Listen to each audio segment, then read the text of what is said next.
Hello, everyone. This is Joseph Schooland over here at Populi. I'm an account manager here. And if you're here for the Intro to Academics live group webinar, then you're in the right place. If you didn't know, you've probably figured out by now that you won't be able to speak, but you can ask your questions. Let's just get a little housekeeping out of the way. You can click on the Q&A on your end and type in your questions there. And I'll try and grab those either throughout or just wait till the end. We'll see how it goes. But that's the best way to ask questions. There's also a chat feature. I might miss that one. I'm going to be looking at the Q&A section. So if you tried to type in a question, I'm just not getting to it, then maybe double check that you got it in the Q&A section and not the chat section. All right, let's jump in. I'll go ahead and log in. As just a high-level administrator, I've got access to all kinds of things, including financial and admissions. We're going to focus on the academics today, but notice that you might be seeing some other things that you're not used to seeing if you're really only working in the academics department. Before we begin, I just want to walk through. This might feel like you're drinking from the fire hose, so I want to point out a couple of helpful articles. One of them we're going to go through in our help system, and just some ways for you to get help in case you're totally brand new to this. Whenever you log in, you'll see the help button up here in the top right. And if you're the type who likes to go digging around on your own, you can hit search the knowledge base. If you want to reach out to one of us, you can open a support request. If you want to see the support request you've already opened up, you can hit view my request here. You'll also get those in your email, so you don't need to go here, but you can if you want. If you want to make a feature request, you can do that. And if you want to visit the user forum, you can do that. The user forum is where you'll be able to interact with other clients and ask them questions directly instead of asking us. Maybe you'll get a little different take on some of your questions. We have phone and email support. It's Monday through Friday, 6 a.m. to 5 p.m. Pacific time. If you want to give us a call, the number is 877, the number 4, and the word Populi, 8774 Populi. While we're here, I want to show you, whenever you click on the help button, we do have some promoted articles up here at the top. In fact, here's one advertising what we're doing right now, the Introduction to Academics.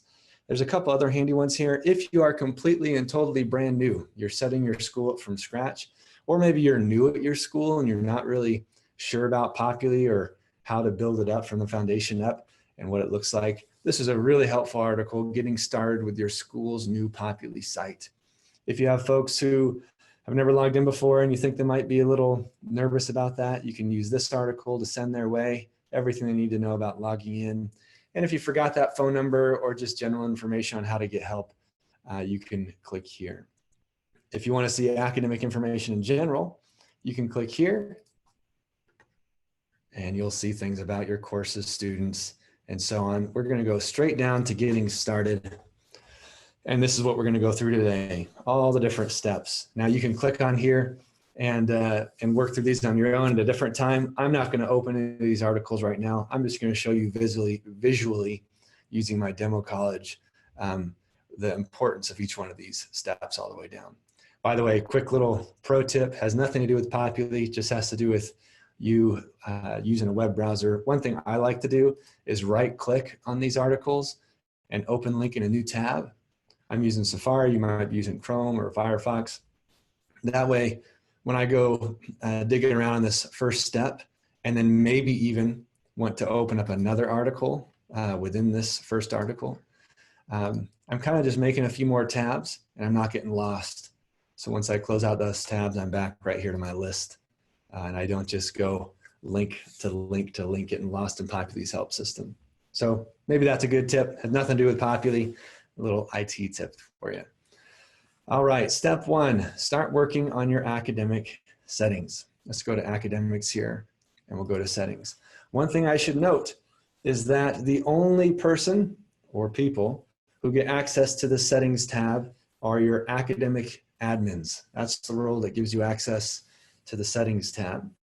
If you just have the role of registrar, then you have access to everything else in academics and all the academic information, all the GPA stuff, all the grade stuff, all the number of credits, everything, but you do not have access to this settings tab.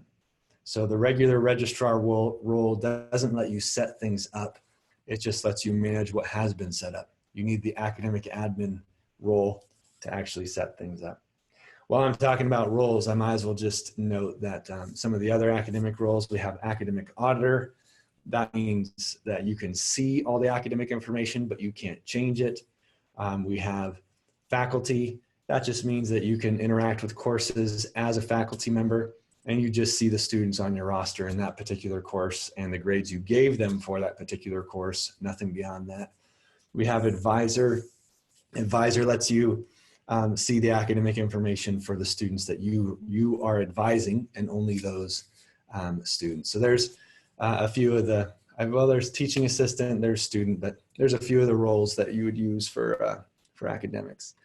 Let's dig into here. Now, there's a lot of settings in here. Under the general, we've got all kinds of things just to try and make your settings match what you do as a school, whether you are a seminary or an acupuncture school or a nursing school or a career school or a Bible college or whatever.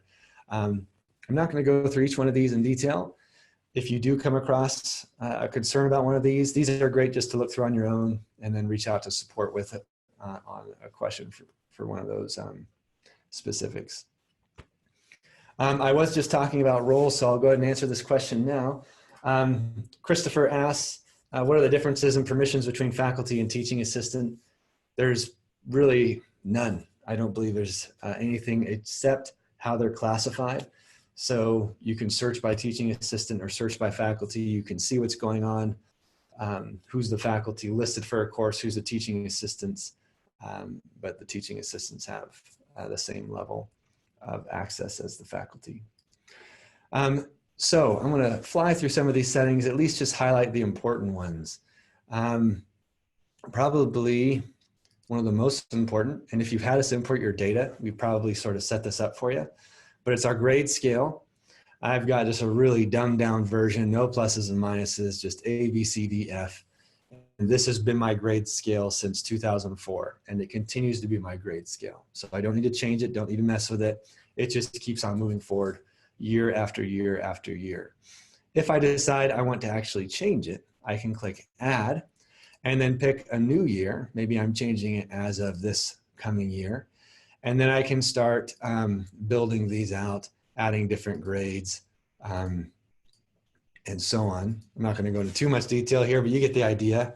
Adding my A minuses, A pluses, B pluses, or whatever, all the way throughout, adding my minimum points, my direct equivalents, my grade points, which ones count as fails, delete certain ones. And then this will carry on from this year forward. So if I have students on the old catalog year, that's fine. It's not messing up any historic data. And then new students coming in will have this new grade scale from this year forward. If you have some weird grade scales that are more like a direct equivalent, just a percentage, they get 87%, no letters. We can work with that. You got to contact our support team usually to set that kind of thing up. Retake threshold, you can edit that, and same kind of thing where you can change it at a certain year moving forward so you don't mess up your historic data. Same thing with pass-fail grade scale. If you want, you can set how many tardies equal an absence.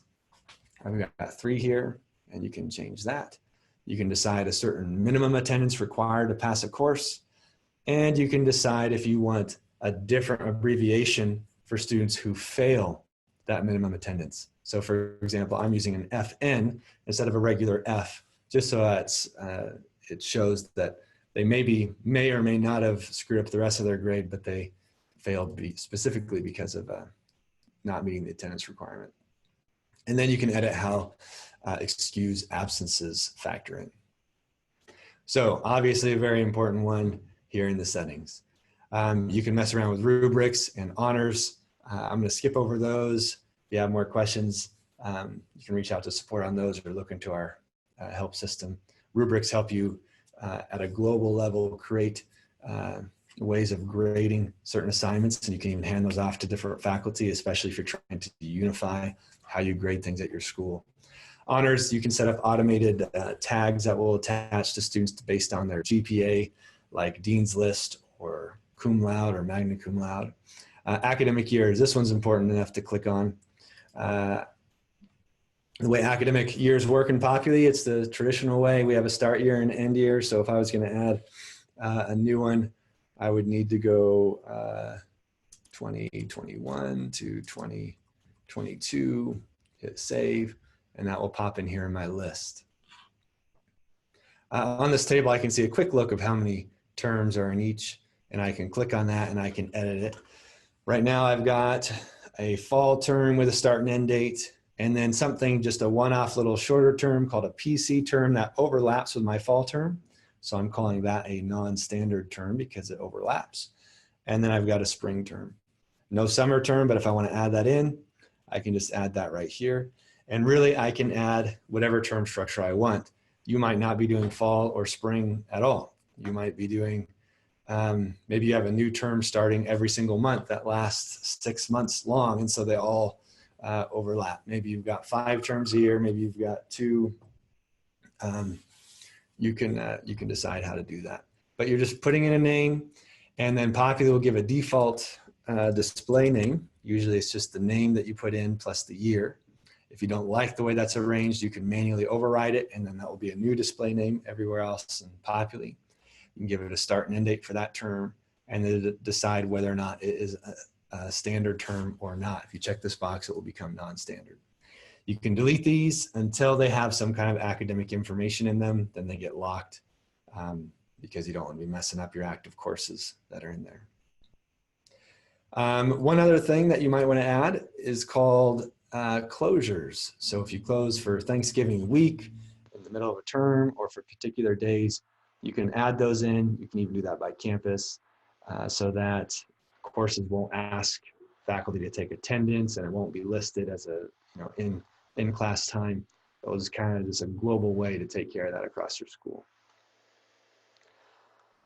So Populi has academic years. This is the general structure. Those academic years contain terms, and that's quite flexible, whether it's standard or non-standard, overlapping or not. And then those terms contain courses, and courses contain students. So that's a little bit of the architecture there. We have something called super terms, and that's, you might be wondering about that, but that's just for more unique cases. Because there are things we can do within that hierarchy if you need us to, but just let support know if you have a unique situation. You can set up your departments here, course delivery methods. This would be online versus on campus. Most people just have those 2, but you can add more. And if you want to add custom fields, you can do that either just generally or by term. And there you go. Step 2, set up your programs. A program in Populi, I want to define it because it seems that different types of schools use the term program differently depending on their accrediting body and just how they're set up, whether they're credits or hours and so on. But in Populi, a program is just a unique course of study that has its own transcript, its own tuition, its own way it's charged for tuition. It has its own honors. It has its own standings. So if you need something to divide things up a little bit, you would use a program. So for my example here, I've got undergrad and grad as my 2 programs, which means that all my graduate level degrees have the same per credit charge on the billing side. And I don't care if they take 2 graduate level degrees, if those show up on the same transcript, I don't need them to be divided out. So I'm just lumping them together. If you need to charge differently or need them to be divided out, or you have different types of honors or standings, then you need to break those out at the program level. I also have continuing ed. That's just an easy way for me to throw everybody else that isn't undergrad or grad into that particular program. To add a program, just click add a program, give it a name, decide what type of units, whether credits or hours, and then the level. Once you hit save after choosing the level, you can't change it. So not a big deal, but just think about that.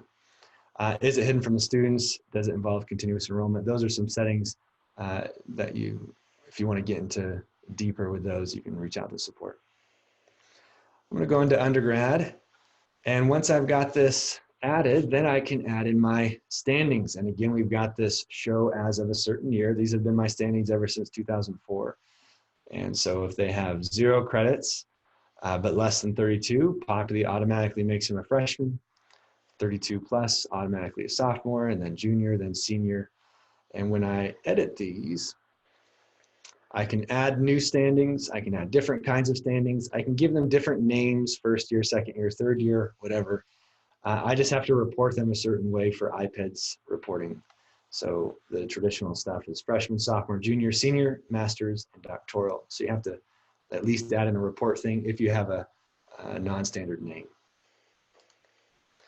Now, by default, Populi, you also want to set full-time threshold for this. By default, Populi for the grade scale, retake threshold, pass-fail grade scale, all that stuff we've already looked at is going to just default to the global grade scale. But here's another thing that's handy about programs is that I can make it unique for this particular program. If you have 2 programs that have 2 totally different grade scales or pass-fail grade scales or whatever, I can build those in right here if I want to.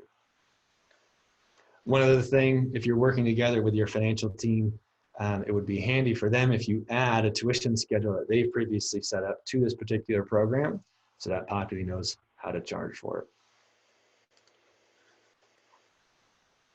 All right, the architecture here, and we're going to go into this, is programs in Populi contain degrees. Degrees contain requirements to be completed, whether it's a list of courses or just general requirements like a certain GPA, certain number of credits. And we'll keep digging down into that. Step 3, set up your course catalog. So even though you'd think we'd go from programs into degrees, there's really nothing we can do with degrees until we have our course catalog set up. Your course catalog are all your courses that you've ever taught, that you are teaching now, and that you plan to teach in the future. They're essentially a template for your courses so that you can offer these courses. Just because they're in your course catalog doesn't mean you're offering them now, but it means you have in the past or hope to someday. By default, Populi in this filter is going to show you all active courses because you can go in here and you can delete or retire courses. If you made a mistake and you added something you didn't want to add, then you would delete it. If it has historic data attached to it, you cannot delete it. In fact, you can see we've got no trash cans here. Oh, there's a couple down here. That means there's no academic data associated with these, and so I can delete them. But if there is academic data, then the best I can do is click on the course and retire it. If I want to add a new course to my course catalog, just hit add, name, abbreviation, description. I need to associate it with some kind of a program, and I can do it for multiple. Maybe this is one that I'm okay with both my undergrad and grad level students taking. I add it to a department if you've set that up. If not, it's just going to all fall into the other category. All the GPA information you're going to fill out. Does this actually fulfill program requirements or not? How do the retakes work? How many credits is this worth? Max enrolled. This is, you're building a template is essentially what you're doing. How do the auditors interact with this? Most schools don't have any auditor interaction at all, but you could opt in to have them receive assignments and attendance and so on. For your reporting purposes, this is typically online or on campus. If you do both, then you don't need to fill it out now. You can add it later when you're actually adding the course to a term. And then finally, prerequisites. So maybe I require Math 143 before they can take this course. Or if I want, I can say, well, no, they just need to take any 3 courses from my 200 level architecture. And I would hit add to bring that in. So maybe there's 6 courses in 200 level architecture and they can take any 3. Or I could say, no, as long as they're a sophomore, as long as they got 32 credits, I don't care what they've taken, as long as they got 32 credits, they're good to go. And then finally, you can do prerequisites based on program or degree restrictions, like only certain people in certain programs or degrees can enroll in this course. If I open an existing course, this is what it looks like, and I can mess around with this. And then if I want, I can change the status here from active to retired if I no longer want to offer it. But I still need the historic data. I can see what prerequisites I've listed.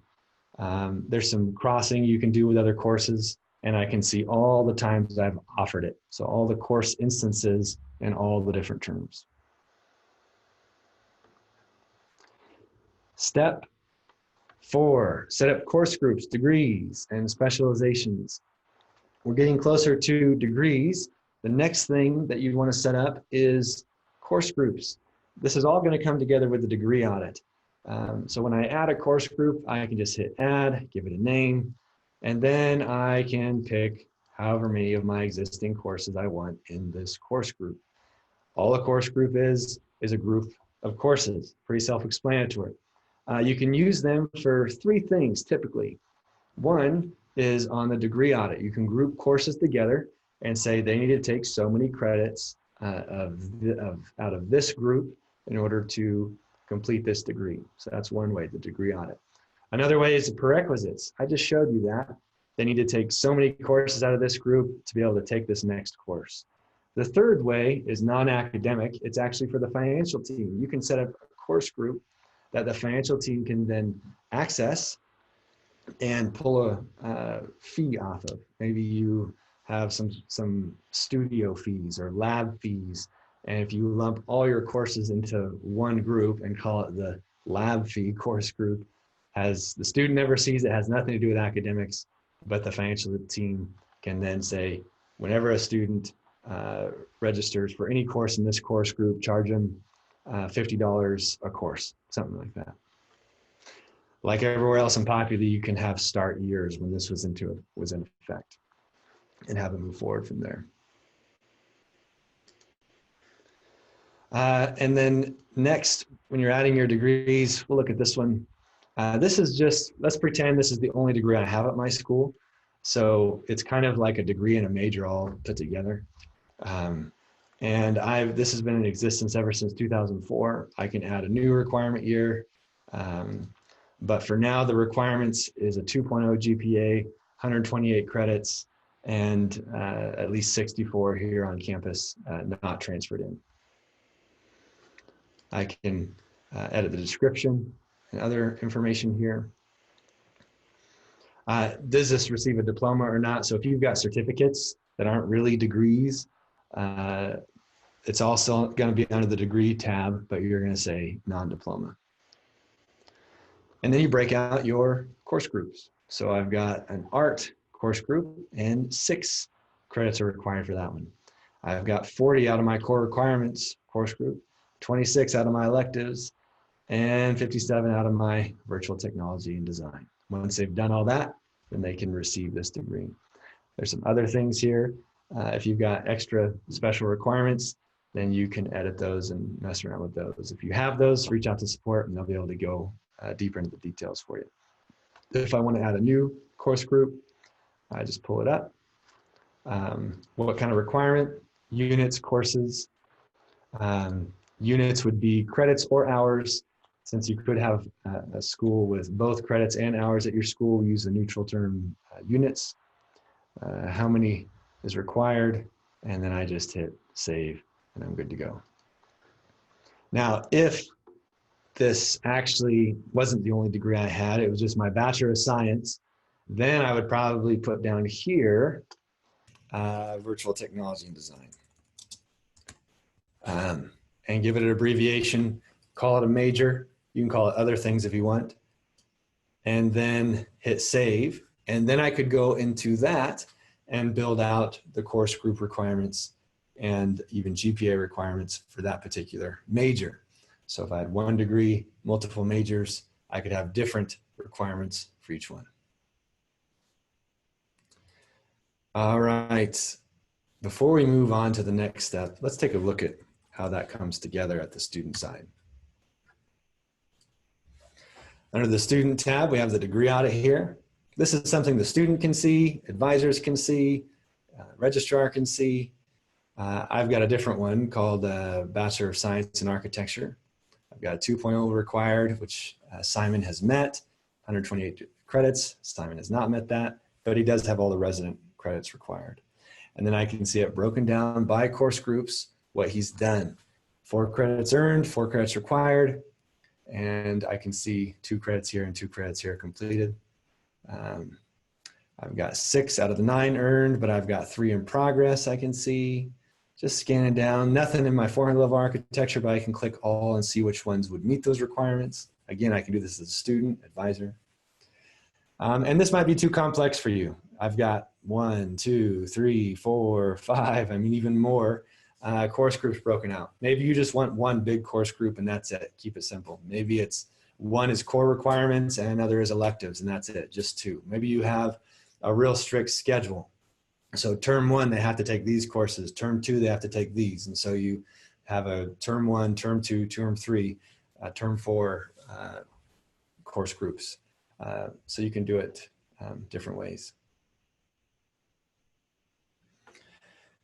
All right.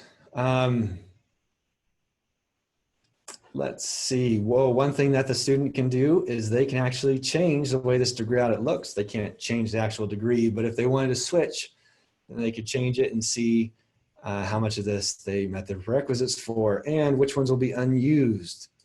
So here we've got a few unused courses in my architecture. That was kind of a waste of time. Maybe I could talk my advisor into adding those into electives or something like that. One thing, let me go back real quick. I wanted to show you, notice how, actually in this example, we've got 100 level architecture, 4 units required. If I click on that, I can see there's only 4 units in this course group. So pretty much I'm saying you have no choices. You have to take all the courses in this course group. Versus electives, 11 units required. I can see right away, here's 2, 6, 9, 12. I already got 12 right here. So the student has a lot of choices. They just have to get 11 out of this whole group. So different ways to think about that to give your students options or not. I've got a question. Saw SAP on the degree audit page. We'll go back to that. Oop. And that's right here. The question is it only available to those with a financial aid role? I actually don't know. I have the financial aid role right now. So I'm not sure if it's there for both or not. Sorry, I can't answer that live right off the bat. SAS for academic progress for the most part tracks academic type stuff. So maybe we do reveal it to the academic folks, but not sure. Good question. Batten, only 1 for 2 so far. So good job. You got me 1. All right, next we've got add location, step 5. This is something you don't have to do, but it's really handy if you want to make your schedules look nice. And that is if you go into campus life and settings, I can build out all my buildings, rooms, floors, campuses. If you click on campuses and it says that you don't have this feature, it needs to be turned on, then go ahead and reach out to our support and we'll turn it on for you. But I can build out 2 campuses or more, as many campuses as I want, and some different data on them, even in different time zones if I want. And then on a particular campus, I can add some buildings. So I can do that here, add different buildings. When I add the building, I put it on a particular campus. I give that building so many floors, and I can even differentiate between floors above ground and below, and then give it an address. Here's some that have already been filled out. Lewis Building.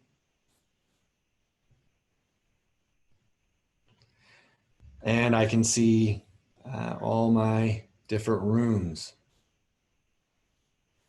and a particular capacity for each. So 40 people can be in this room. If I want to work in like dorm rooms, then I can also add in room plans to each room that would tie into my financial side for what this room would cost if they were going to stay in this room as a dorm. We also have resources, so you can build out different resources right here. I've got a global resource, 15-passenger van, different resource types, and then I can add resources to particular buildings or even particular rooms, like a projector in each room, things like that. But every time I create a resource, I can go to my calendar and pull that resource up so I can block off time for when that resource is being used. So a lot of stuff here you can dig into and really use. If it's, if it's not important to you, don't have to use it, but it's all there if you want to. The handy thing about this is that when you add meeting times for courses and start getting into some of that, then you can put those courses in a particular room at a particular time so they can be on your calendar. And so when the student prints off their schedule, they can see where they're supposed to go. So that's one reason why you probably should at least add the rooms and the capacity and so on, even if you're not going to mess around with the resources and the dorm stuff. Next up, set up your faculty users. If you need to add a faculty user, you can go to admin, hit add new person, type in their name, basic info here, and then give them the role of faculty, maybe a tag if you're trying to track something, and hit add that person. When you add a person, Populi tries to guess. So here I've got Bob, middle is R, last is Smith, suffix is junior. I can even go more complex here. Robert, Bob, if you put in parentheses, Populi knows that must be a preferred name. And so it's spelling all this out, figuring out how Populi is gonna interact with Bob in the system. Now, if Populi is getting it wrong or you want some more inputs, you can click show more name inputs and you can spell it out yourself. And you can even add in former name. That's an option that will pop up if you want to do that. By default, the Populi name, which shows up all throughout Populi, is going to be preferred plus last. If you want to override that, you can go ahead and mess around with that here. Once I've added my faculty person, let's see. By the way, whenever you want to see anyone who has a certain role in Populi, you can search for it and get a list of people with those roles. Let's go, Isaac faculty. Robert Clemens. So we've got Robert Clemens here. Now Robert Clemens has no access to Populi, but I did add him just with the faculty role. So now he has a faculty tab and it will keep, and I can add him to courses. But if I want him to actually access Populi too, I have to click the little settings button and make this person a user, switch his status to is a user. By whatever your administration is set up to be your username default, that's what's going to pop in here. Right now it's R. Clemens in the year. I can override that to Robert or something if I want, and then make sure I've got an email in there for him and hit save, and then he'll get an email and he'll be able to log in and interact with his courses. Next up, add courses to a term. Under academics, we've been messing around in programs and degrees and course groups and course catalog and settings. We have this one tab here though called academic term, and this is where I can look at everything by term. Every single one of these tabs has a drop down here of all my historic terms, any terms I build out into the future. And so if I click on courses, I can see all that. If I click on faculty, I can mess around with that term. On the info page, I see start and end dates, and online enrollment, course evaluation stuff. We'll dig into that in just a sec. And then I've also got my courses. So if I want to offer a course for a particular term, I choose the term I want to offer that course in, and I just hit add a course.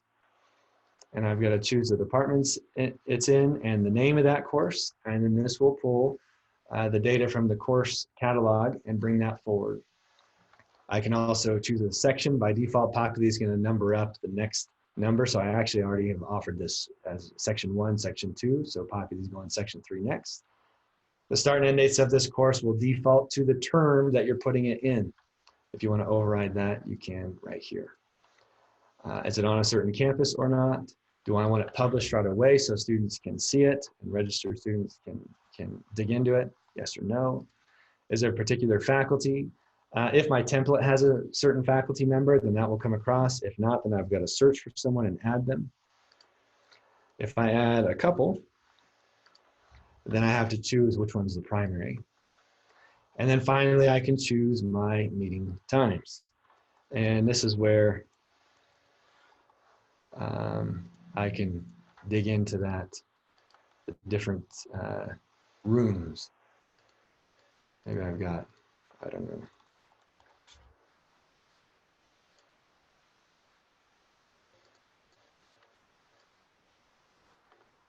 So I've got Monday, Wednesday, 8 a.m. in the Dante room is class. And then on Thursday is studio in the Caspian room. And I hit add course instance and it will be added to my list in this term. Once I've got one term set up, I can do this the easy way, and that is import courses from another term. If I click on that, I can choose any term I want. Let's say this is fall 2013, so we'll look at fall 2012. I can see all the courses I offered in that term. I can check all the boxes so that I bring them all over, except maybe we dropped these two. If I want, I can clone all course data. What this does is it copies over the assignments, the reading list, the links. If you want to dig into some of that stuff, you can look into our courses, and that's our LMS piece, and dig into our courses training webinar. I think we've got a live one coming up in a couple of days, but we also have some recorded. But if you clone all that, then whatever was in the previous courses will come forward. There is one thing you will have to do, and that is go in and add meeting times for each one. You have to do that each term. So that doesn't come over, but all the other data does. And depending on whether or not you have faculty set as a particular template, that will come over or not. You might need to add that, especially if you're changing faculty each term. So that is adding courses to a term. Step 8, add and enroll students. There's two different ways that you can add or enroll students. I'm going to unfinalize this, just ignore that. Pretend I'm not doing it. We'll look more into that in just a sec. But there's three different ways we can enroll students. One is I can go to a particular course and hit add students and add them by name, one by one. And if there's a problem with any of these students' enrollment, like the course is already full, they don't meet the prerequisites, they already passed this course, Populi will warn me, but I can override it by just hitting save. And another way is I can import students from another course. So I can choose any term I want, any course in that term, and I can see all the students that are in that course. And I could ignore enrollment requirements so that even if they don't meet the prerequisites, they're coming in anyways, and hit save, and all those students will be copied over to this course with this enrollment date.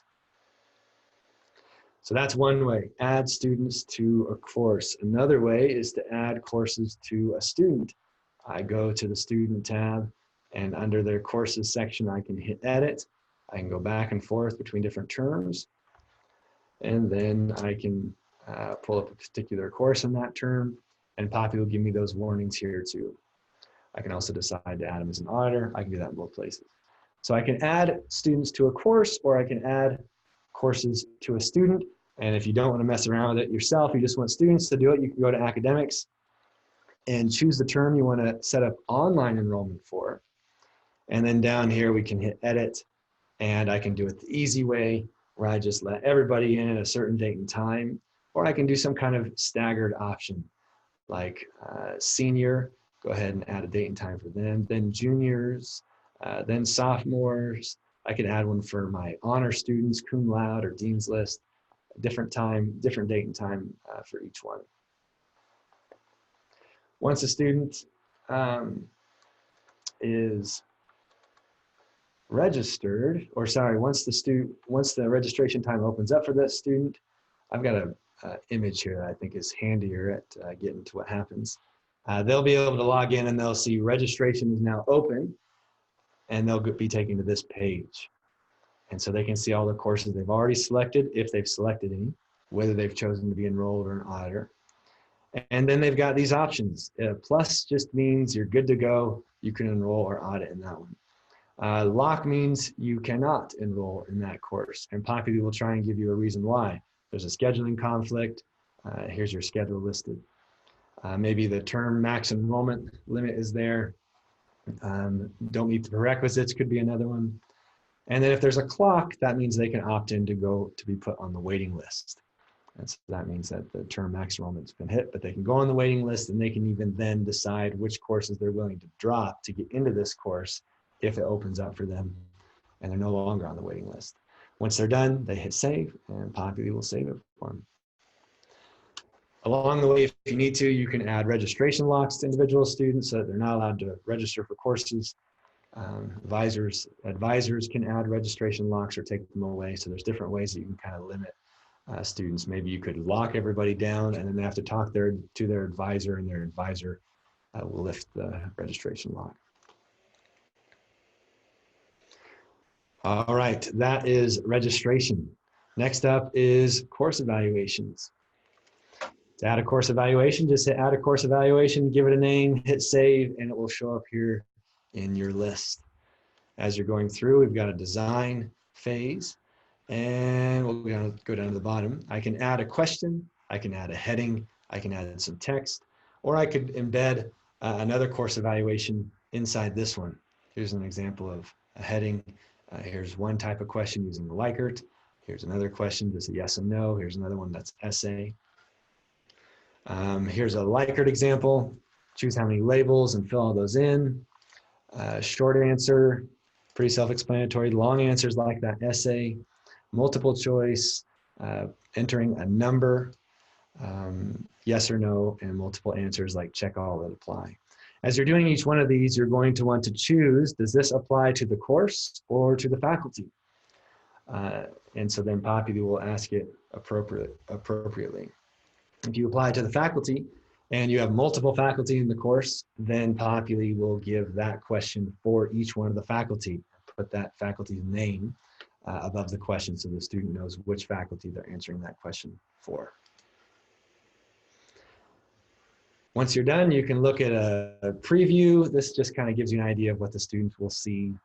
Then you can go to your courses and choose your term and check the box next to the course in that term so that this evaluation is then attached to that course. Right now, we don't have the ability to take an evaluation multiple times per term. It's just one evaluation per course per term. So there's no entrance evaluation, mid evaluation, and exit evaluation. Really what most of our schools use this for is just the exit evaluation because you can only do it once, and so they typically do it then.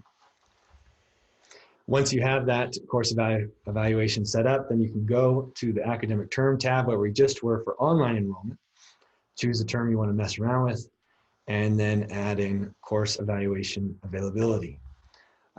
How long is it available to students? And how long are their grades locked for that particular course until they fill out that evaluation? So you're giving them a little nudge to get that completed. And then finally, when, if ever, is it available to faculty? All the accrediting bodies that we've seen want these evaluations to be anonymous. So you've got three options. One is it's never available to the faculty, so they never know. Just the administration can see it. Another is it's available after 60% completion to hopefully make that somewhat anonymous. And then the final option is it's after 60% completion and the course has been finalized by the faculty, and we cover how to finalize courses from the faculty perspective in the courses training webinar. Essentially what it means is that the faculty's entered grades and said, good to go, I am done. And so this is just a way to make sure the faculty doesn't consciously or subconsciously get influenced after they see a report back from their course evaluation. So maybe wait till after they enter their grades is a good idea, or at least an option. On each individual course, you can edit the availability if you want. It's under the info section. And so you can mess around with that on a course-by-course basis. By default, it's just going to have your global settings. And then finally, here's a good image I have of reporting tools. So once you get some data back, then you can see how the data is broken down. Notice how it's not student-specific. It's all anonymous, whether it's a short answer or essay, or whether it's more of a Likert type thing.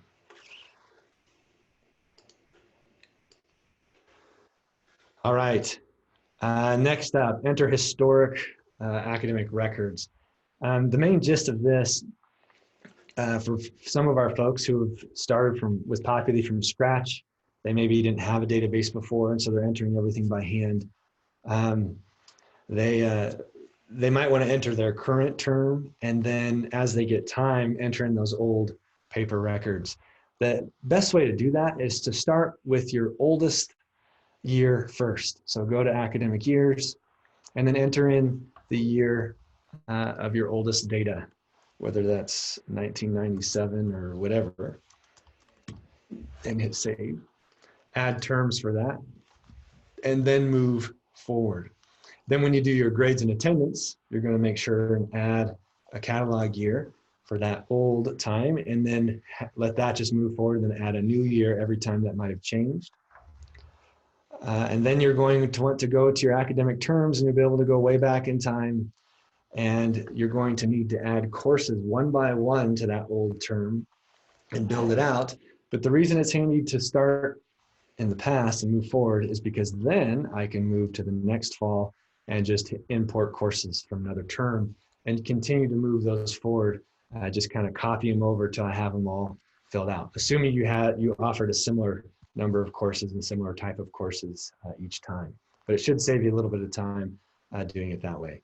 I wouldn't worry about adding meeting times or anything like that, but you will need to go into each course then and add the students to that course, add the faculty, and then just add a final grade for that course. You can do that by clicking on the course, clicking on the grade book, and just putting in the final grade only, and don't worry about doing all kinds of assignments. That way that final grade will get pushed to the transcript. A little bit of work, but at least then Populi will be able to do all your transcripts for you. So that is it for the setup. This last little article is just a little checklist if you want people to check off that they've completed these tasks. I've got another question. Can you do a brief overview of the data slicer for reporting? Yeah, actually, let's do all the reporting. And we'll start with the most basic everyday reporting all the way to the most difficult one, which is the data slicer, and we'll end with that one. So if I grab any table in Populi, whether it's courses table, faculty table, students table, a table in admissions, a table in financial, we've got these filters built in here. And I can choose all kinds of combinations. So everyone of a certain program and everyone whose term GPA is greater than or equal to 2.0. Apply that filter. Looks like I don't have anything for that one, so I've chosen a bad example. Oh, because I haven't entered any grades for this, so there's no term GPA. I could have probably done cumulative GPA, but to not take up time, you get the idea. I can filter all these results down. Once I've filtered it down by something, a little save button will pop up and I can save it. And once I've saved something, I can load those in from a previous time. So here's one male full-time. I could do another one female full-time and so on. Once I've got that filtered down how I like, I can email or text that group. This shows up everywhere in Populi, academics, admissions, financial. This ability to communicate really quick with a group you just filtered down on a one-off basis. Or I can export to a spreadsheet. And this also happens everywhere in Populi. Email, text, and spreadsheet all over the place. In fact, on my way out, when I do the spreadsheet, I can grab a bunch of other data columns. Maybe I just want their primary contact info tacked on to this spreadsheet as I go. Depending where you're at, you might have some other export options like ID cards, schedules, transcripts, address labels, and that can vary depending on where you're at. Academics, admissions, or financial, they're going to have different types of extra special actions. All right, so that's the most basic. That's kind of your everyday ad hoc reporting, ad hoc communication is just, oh, I'm in a certain table. I just want to get this data out real quick and I'm good to go. If you want to go deeper than that, we've got a whole reporting section here. We've got some preset reports, including IPEDS and the student loan clearinghouse. For IPEDS, you just choose your year, choose the collection time, and then choose a survey for that collection time. Depending on how you choose it, we cover 5 of the surveys: completions, 12-month enrollment, fall enrollment, graduation rates, and financial aid piece. I can export that to a spreadsheet or to XML. I believe if you're techie, you can get that XML file straight to iPads. So one click kind of a thing. We built this. This is just our analytics stuff. If you like to see kind of interactive graphs and you want to choose students, faculty, degree, retention by different data sets, maybe one data set broken down by another for a particular individual term or range of terms or series of terms or compare to terms, you can mess around with this. This is not, this doesn't comply with any accrediting body or federal government or state government. It's just something we built that we thought would be handy, so you can dig around that and see if it's good. As the admissions team is adding transfer credits, you'll see those here, so you can change the statuses and approve or reject, filter those down, email that group. If you want to see all your enrollments, whether enrolled, withdrawn, and complete, by course, by term, attendance, by student and term, by student and course, by individual student, by course, dig around to all your data or mess around with your online course participation information. And then finally, the specific question, data slicer. If you can't get what you want from anywhere else, then the data slicer is the place to go. The data slicer is a pretty powerful tool, and what that means is that it's going to be a pretty complex tool. Here I can pull up age by a certain term greater than or equal to 0. Obviously, I probably want to do something more specific than that, but just quick example. And I've got all these people fields: address, age, alien registration number, birthday, all the way down. I've got a bunch of student fields: advisor, campus, cumulative GPA, all the way down. A lot of fields here that I can cut and slice. Financial information, their current balance, unpaid invoices, whatever. And then custom fields. These are fields that I've built and I want to track. So if Populi isn't tracking something for you, you can track it yourself and then bring it into this data slicer report. I can be as complex or as simple as I want. So I could say something like, if you're not very analytical, your brain might start hurting right now, but age and this, or something this, or something this, and I can make this, really build this out. So if you've got one of those analytical brains and you can set all this up and you're good to go, then you can filter it down by whatever filter you've created. Once you've created that filter, you can then tack on some extra columns like their primary contact info, so that will be something that will get exported too.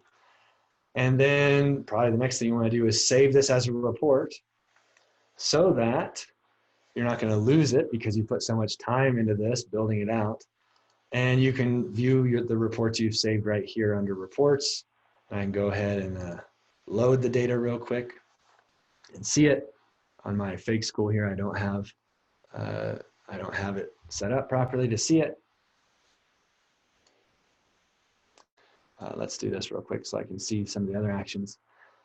Or I can do any of these other actions. So I can export to a spreadsheet, email them, send a text message, manage certain statuses there, tag them, ID cards, give them a certain lock, create users.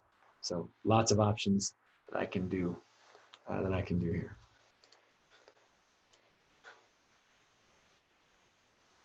All right, that's all I have. We've got 4 minutes left. Any final questions before we wrap up?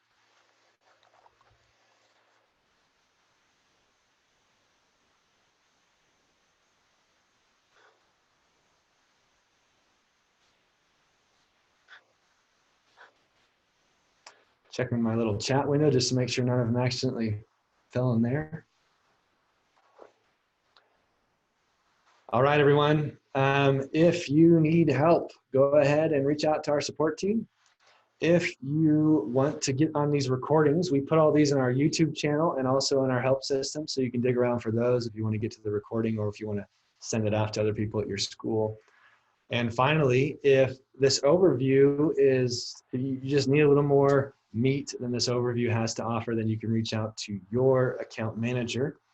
I'm an account manager for some of you, Joseph Schooland, and then Nick Holloway is account manager for others. So reach out to your account manager and we can do a training webinar specifically for you and your group to handle your specific areas. So quick question, reach out to support. That's the best way to get something back right away. If you can schedule something out in the future, you can do a training webinar with us, or if you feel like an overview is great, then look up our training webinars. Take care, everybody, and see ya.